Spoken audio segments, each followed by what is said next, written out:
Thank you for having me back today. I am so grateful to be here. My name's Nicole Neilson Boodée. It's not officially Boodée because I haven't formally changed my name over yet, but we'll get to it. And I graduated in 2016, as Dr. White said. When I was at King, I was involved in just about everything. I cheered, I was an RA, I was in the honors program, I was in almost every club, including college Democrats and Republicans. How does that work? I don't know, but it's what I did. And when I came to King, I really didn't know what I was doing. And so I got involved with like every club I could imagine to try and figure out what I was going to do with my life. And then I joined a club called the Tennessee Intercollegiate State Legislature. And mostly I was interested in a free trip to Nashville, as one is. But in order to go to Nashville, you have to write a bill. And so you go to Nashville, you do basically mock state government, and you write this bill that you will eventually debate and try to turn into legislation. And what's cool about Tennessee is that TISL bills that turn into legislation actually have the opportunity to go into formal legislation for the state of Tennessee. So that was really neat. But again, I was really interested in going to a free trip to Nashville. So what did I know about writing a bill? And I spent a few weeks kicking around ideas on what I could write about. But nothing really felt that realistic to me. And so basically, I ended up writing a bill about something that affected a friend of mine. And she had been party to a payday loan, which had a lot of interest attached to it. And it honestly just felt really predatory to me. And so that's what I wrote my bill on. So I went to Nashville to try and change the way that the state allows payday loan companies to provide heavy interest rates on people who are already not doing super well financially. And I wanted it to match that of a traditional bank. And so I went to Nashville, it got laughed out of committee, and then I went home. But honestly, it was not the fact that my bill died. It was the fact that I found out for the very first time that anybody, including me, this girl from rural East Tennessee, grew up in Johnson City without really a lot of money or parents who were particularly influential, but I was able to write a bill about something that affected me or my community. And ever since then, I think that the wires in my brain kind of changed. And because of that, I now thought, oh, I can do just about anything. If I find the right tools, then I can do that. And then, so from that moment on, I wanted to work for the government because I thought that that's how I could make change. And then I studied abroad with Dr. Streetman back there and with the late Don Hudson. And something that was so special about that time was that we went to Israel and we got to see the Holy Land. But also what was really neat was that it was really important to our professors taking us that we saw some of the conflicts between Israel and Palestine. So we went into the West Bank, of course, like that's where Bethlehem is, and we saw the wall that separated Israel from Palestine. And for the first time, I was seeing firsthand graffiti that was depicting really sad things. And it just felt like at that moment, the same way that my brain was churning with TISL when I was writing the bill, that anybody could do something about anything, when I saw the graffiti, I was like, oh my gosh, this is what I'm going to do. And I don't want to kid you, I could not tell you what could be done about Israel and Palestine. But I did walk away from that knowing that I wanted to work in international relations. So when I left King, I went to the Department of State, and I did an internship there where I worked on bilateral trade agreements. And what was really cool about that is that it was at the tail end of the Obama administration. And when you're at the tail end of any administration, the president's really trying to push for any last remaining things that they can get through the door. And one thing that President Obama was really interested in was a trade agreement that my office is working on. So within the first few weeks of starting my first job after King, I was sitting in meetings with all these really important people that I didn't know what to say to. And then, lo and behold, I was in the same room as the President of the United States for the first time. And that was really awesome. And so, again, it felt like anybody can do these things. Like, if this girl from East Tennessee could, like, go and be panicked a few months beforehand, not sure what I'm doing in life, here in the chapel, just, like, sitting here panicking in the front, like, truly at my moment. Like, and then the next thing I know, I was sitting there with the president. It was really awesome. And I didn't have any speaking parts, but I just sat against the wall and furiously wrote down as many notes as I could.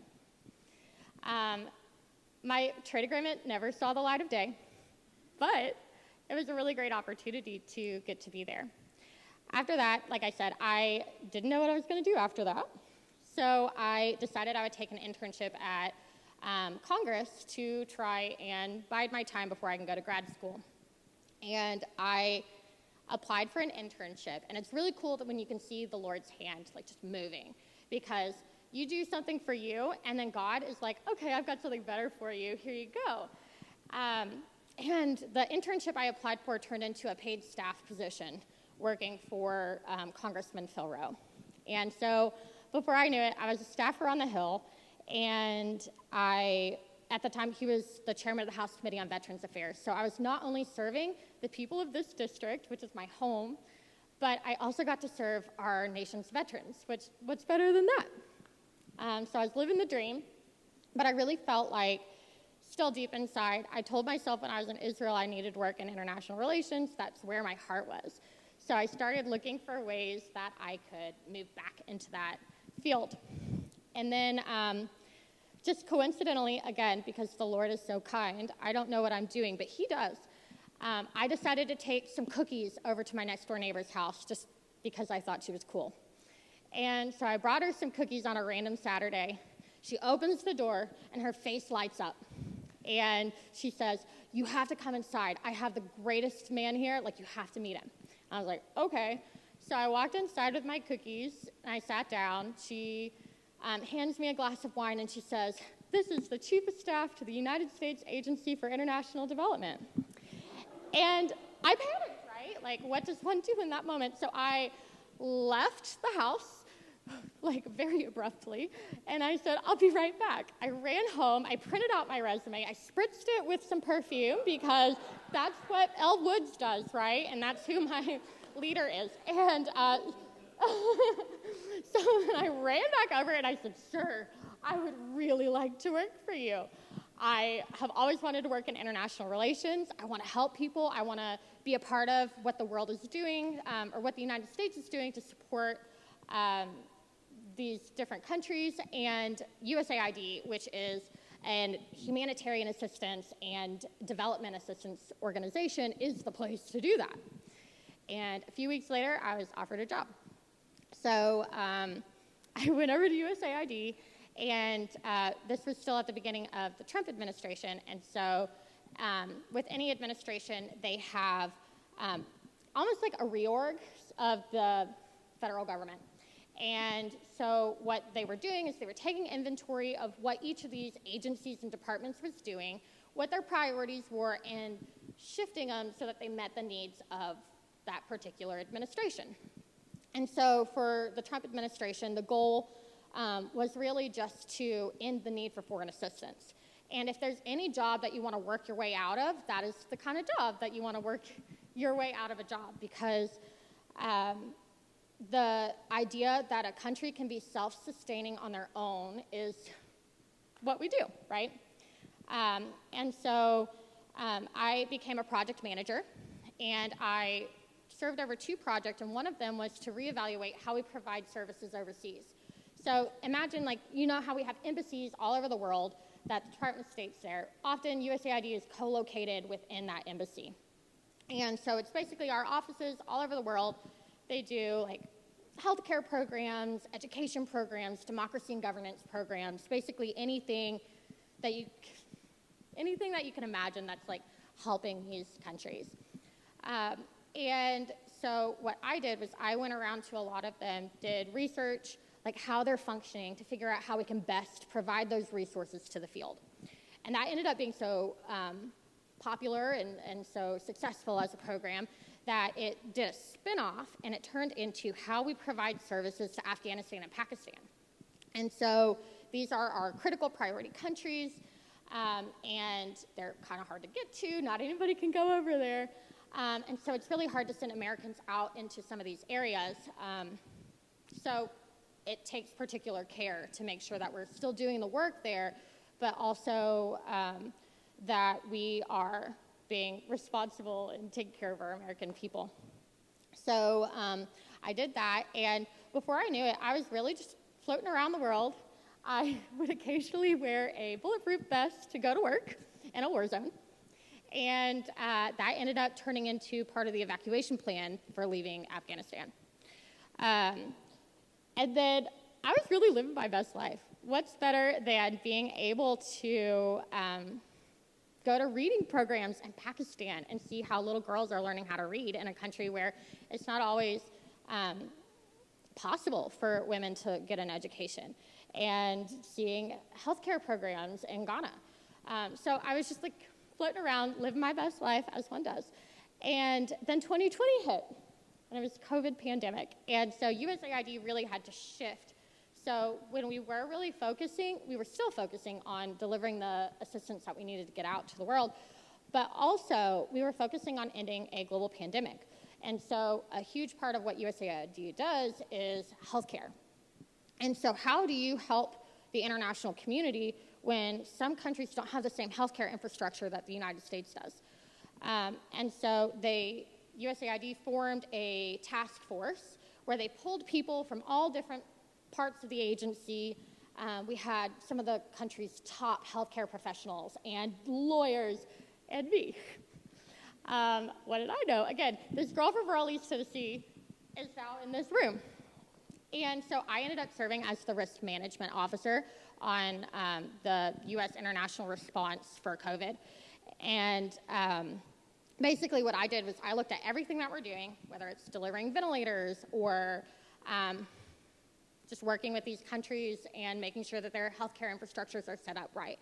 And I looked at that, figured out what the risks were, working with, of course, the subject matter experts, and then either created a risk mitigation plan to try and make it a little bit easier for us to do that, or we accepted the risk because it is just innately risky to do that work. So I worked on the COVID response, and that truly is one of like the highlights of my career, because it was such a special time to get to see all of these people come together, work day and night, the longest hours I've ever worked in my life, aside from the Afghanistan evacuation, which I'll get to. And it was just like the craziest time getting to see these superstars just live their life. And so I got to be a part of that. And then about the time the vaccines were fully rolled out and things started to die down, we ended the task force. And my boyfriend at the time was in the military, and he was about to go to flight school. He was a former Navy aviator, and I always say pilot, but the aviator in the Navy. And a former Navy aviator, and he was switching platforms, so he's now the DC Air National Guard, which is an Air Force platform. So he had to go back to flight school for 2 years, and I went with him because we knew we were going to be getting married, and I was working remotely because of COVID, so it allowed me to have the flexibility to go with him first to Mississippi and then floating around the United States. And so I went down there. It was really awesome that I had that opportunity to work remotely. And then I got pulled back to DC for a minute to work on the Afghanistan evacuation. So, as you know, you've read the news, it was not a great time. It didn't happen the way that we expected it to. It happened very fast, and everybody was all hands on deck trying to figure out how to respond and how to care for these people coming to the United States who had never been here before. Some had, but like a lot of them hadn't, and they were traumatized from the evacuation. And so I was one of the first people to pull people off of these planes and welcome them to the United States. And I took any paperwork that they had. I looked at it and tried to put them into a system to categorize them so that we can figure out how to send them, whether or not they needed an immigration specialist or if they needed to seek immediate emergency medical assistance, because that happened for a lot of people. And truly that was the highlight of my life, getting to serve these people. I don't know that I'll ever get to do anything that will even compare in the slightest to serving these people, because there's helping refugees is where my heart was. And yeah, it was a really beautiful time to see children and families come in who needed a new life, and we got to help them get there. So that was really wonderful. And then a few weeks later, that wrapped up, and I went back to my boyfriend, soon-to-be husband at that point, and I started working on figuring out how to work remotely, because it was really challenging as a military spouse, and you'll attest to in a moment. You don't get the opportunity to decide where you're going to live being a military person. And so if you want to have a career that you feel passionate about, and clearly I was very passionate about my career up until this point, you need some kind of help, right? And so if you're moving every 2 to 3 years, for us, we moved 5 times in 2 years. And that was really excessive and really hard. And without the goodness of my agency, I wouldn't have been able to do that. So they did grant me a remote work agreement for while we were moving.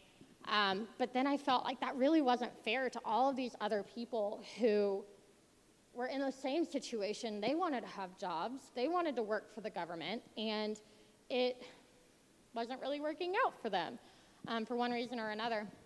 And so I banded together with a bunch of other people from the Department of State and USAID. And before we knew it, we were on this employee resource group that I'm now the chair of. And we were working to lobby Congress and working to talk to agency leadership and Department of State to try and figure out how we can create and codify into policy a way for people to either be tandem couples if they're foreign service, or just in general allowing people to work remotely from wherever they end up needing to be with the federal government and with the military. And before we knew it again, the Lord is so gracious, right? Because I was really focused at first on how I can get my own remote work agreement, but the Lord didn't answer that right in the beginning. He ended up waiting until later, and he opened a door for me to start working with the First Lady's office.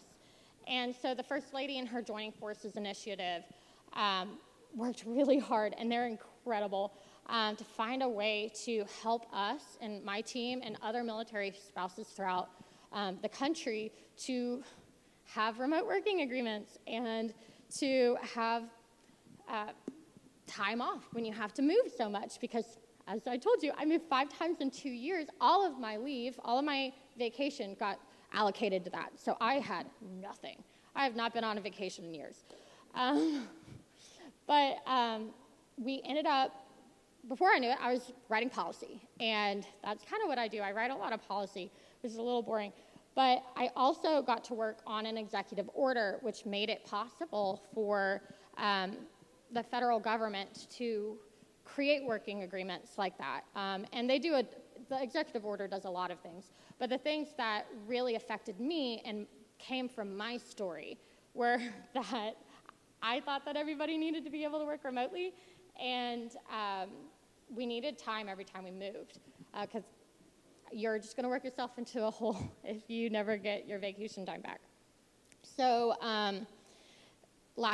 this past June, I got invited by the White House to go down to North Carolina and stand with the president as he signed an executive order that did provide those resources to people that I had worked so hard for, and that I was just like, all of my heartbreak was now being turned into something that is affecting everybody.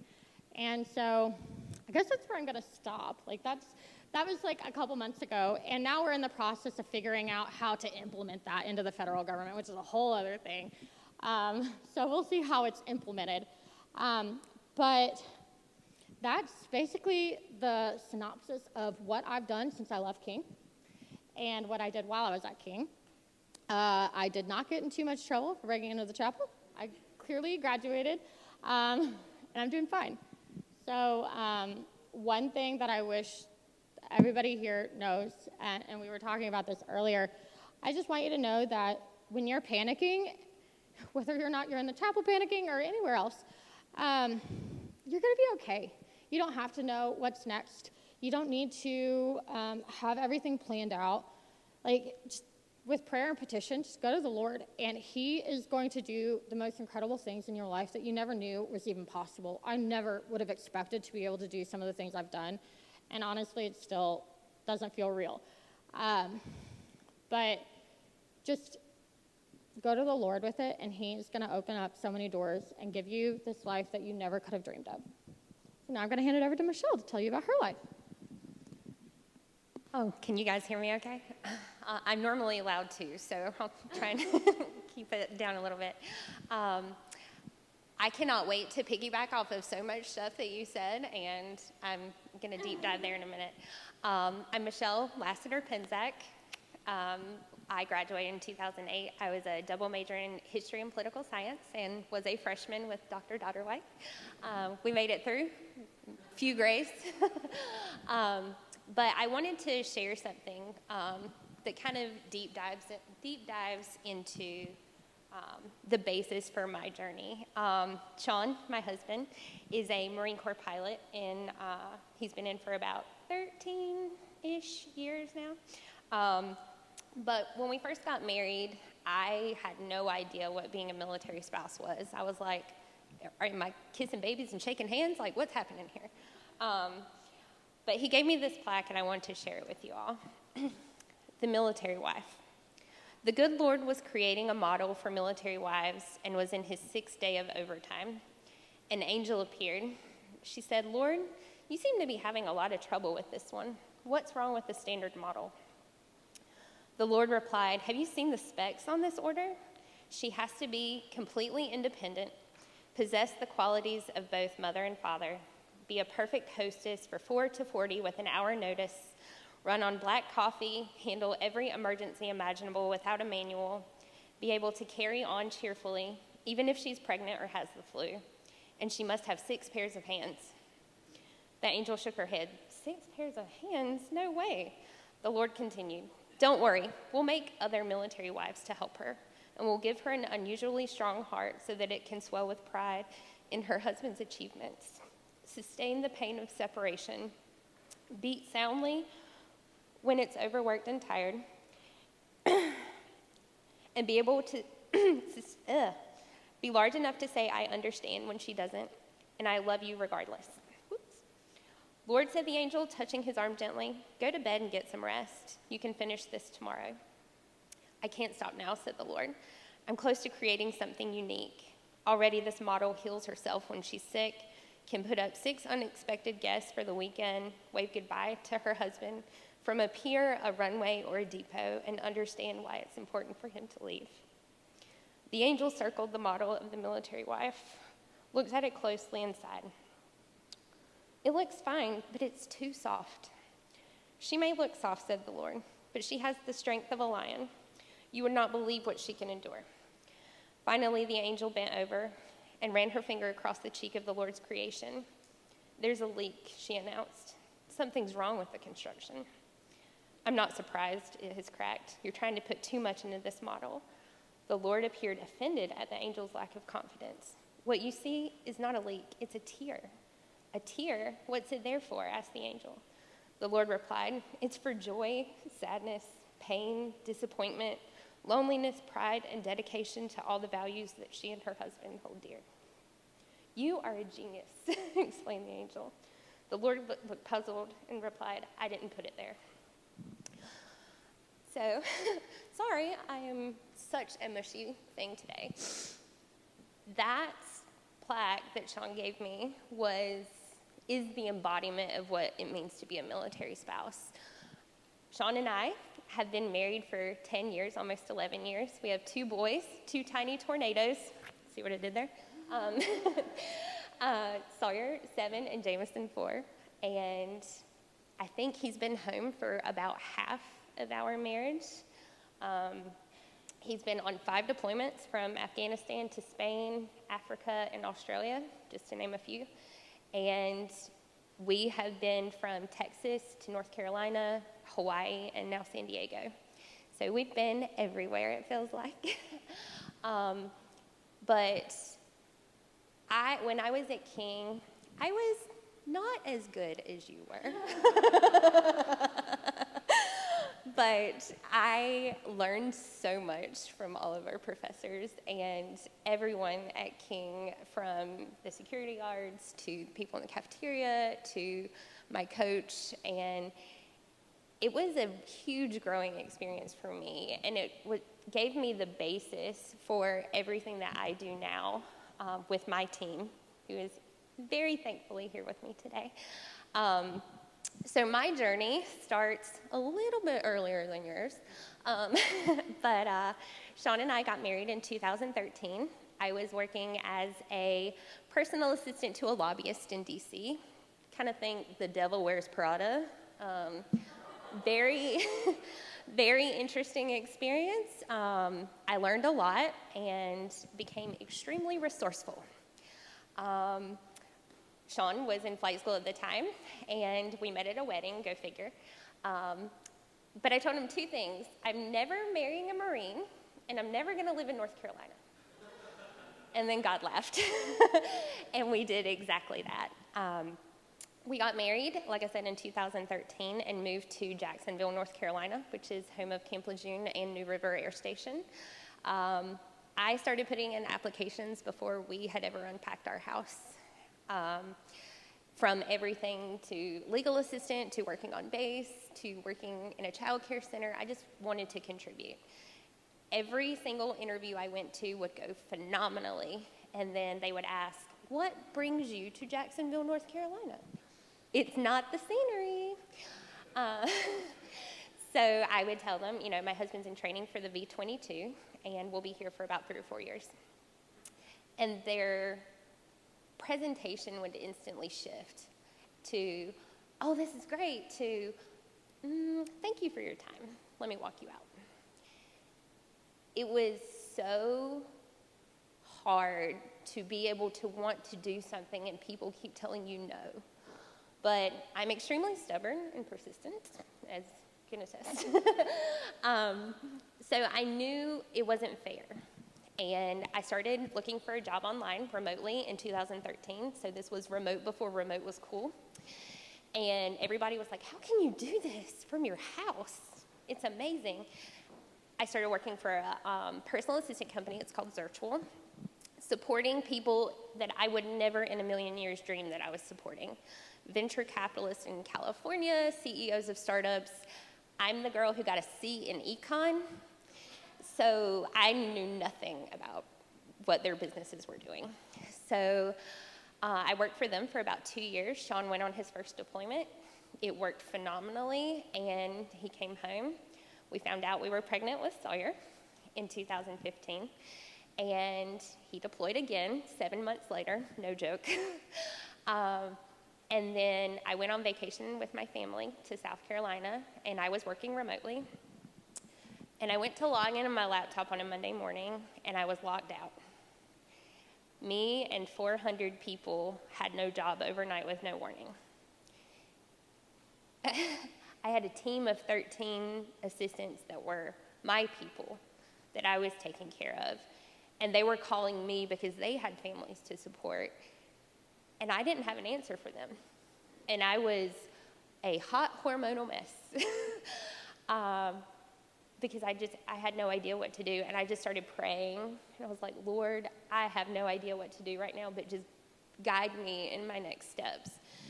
And one of my clients, who is now one of my co-founders, I called him and I was like, Daniel, I have no idea what to do. I have to take care of all these people.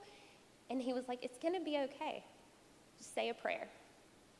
And I did, and decided I'm too stubborn to quit. So I figured out how to start my own LLC and start working for myself. My mother-in-law was like, are you sure? Like, you're pregnant right now. And I was like, no, I've got this. I've got time.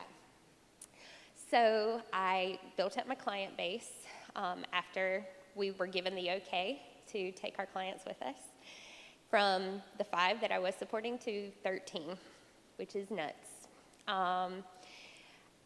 I gave birth to Sawyer in January 2013.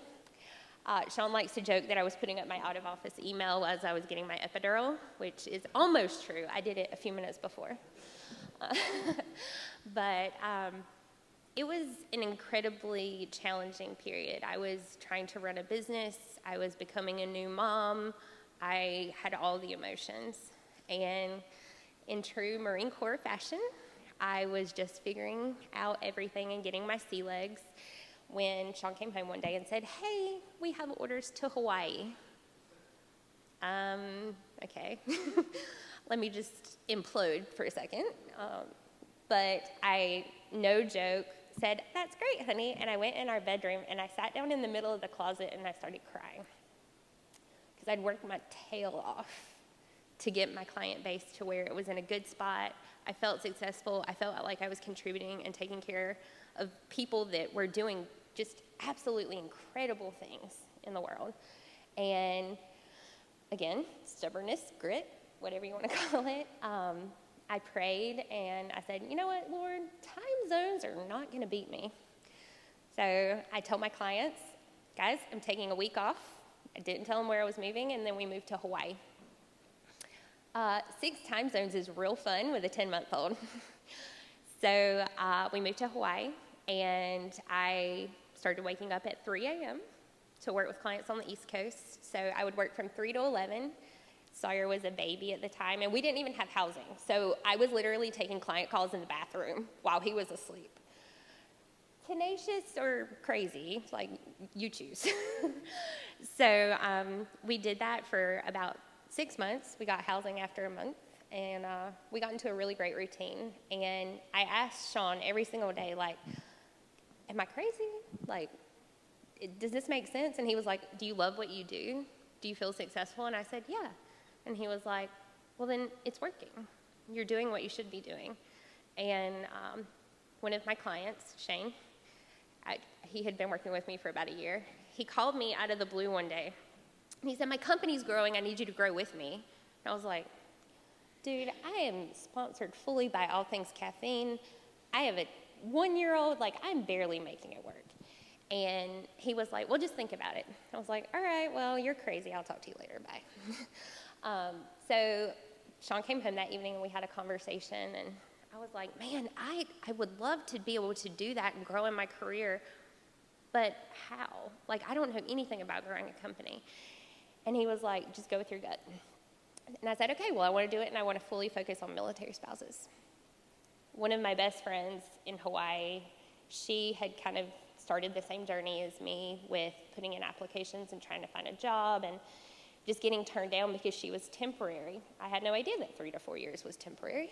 And I said, "You know what? Like, we're going to do this, and we're going to make it work." And that was the middle of 2017. I hired my very first assistant in July of 2017, and she probably thought I was insane when I told her that I was going to grow a company, especially with somebody who got a C in econ, truly. So we officially launched on Veterans Day 2017 with me and exactly one other assistant, and we grew slowly over the past 4 years. We have assistants from all over the world, from Germany to Japan and everywhere in between right now, working in every time zone that you can possibly imagine. But every single person at Squared Away, except for about 5%, is a military spouse. And we're completely funded by ourselves, totally bootstrapped. We have no investors. I regularly get to tell investors in Silicon Valley I don't need their money, which is super fun. But it's been an incredible journey because I don't have a business background. I don't have an MBA. I know people, and I know how to take care of people. I'm going to pick on them for a second. I have my director of client relations, Jordan. She has been with me for 4 years, just about 4 years, and she started as an assistant. She's also a military spouse, and she is now the person who talks to every single one of our clients who comes into Squared Away. Sarah is our director of finance. She's been with me for about 3 years. Her husband is a Marine. Sorry, I'm only shouting out the Marine wives. Love you. But she's been with me for about 3 years, and she also started as an assistant. Corinne is our director of client connections, so she's our keep everybody happy person. Her husband is in the Coast Guard, and she has been with us for about 3 years. Charlie is our very special director of operations. She is an Air Force veteran and a military spouse as well. So she also started as an assistant. The cool thing about our lineup, and this is just a few of our 400, is they all started in the exact same place and they're growing internally. We have a strict policy of where we hire internally because we want to provide career opportunities for military spouses. There has been so many times where I've gotten emails from our teammates just saying, thank you for this. Nobody has ever put their neck out or has ever provided me the opportunity just to be more than wife, mom, spouse. Like, it is absolutely incredible to be able to give that, and we've been incredibly blessed to be in Forbes and be on CBS News and have all of that amazing press. But the best part was last week I was approached by the DOD. They asked me for a call, which was fun. And they invited us to be a military spouse employment partner, which is a very long and tedious process. But it was phenomenal for them to invite us to be able to do that. And we can fully focus with the military and the DOD to provide those opportunities. So we get to work together in some capacity soon. I will say I struggled after King trying to find my footing because I also panicked the night before graduation. I was like, I'm 21. My entire life is not figured out. But I have learned to trust and let it go and give it to God. And his plan is always going to be way better than mine. Jordan and I actually have this conversation on the regular. Once we have a slow week, she'll call me and mildly freak out,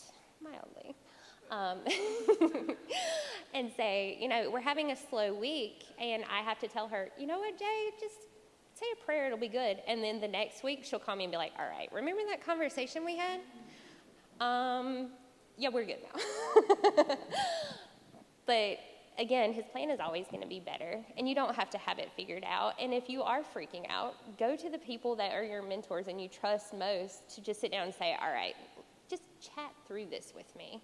Like, have a conversation and let me be vulnerable. And being vulnerable, that is a skill. that it takes a lot. I'm incredibly vulnerable with my team. That is one lesson that I've learned as a leader, is just be completely open, have integrity, and if you can do that, everything else will figure itself out. Like I said, I didn't know how to read a P&L sheet for anything in this world when I became CEO. But I trusted my people, and I was very vulnerable in learning the things that I didn't know. So all of that to say, it is absolutely incredible to be back on this campus. I feel like I'm home, and I'm shocked y'all gave me a microphone, but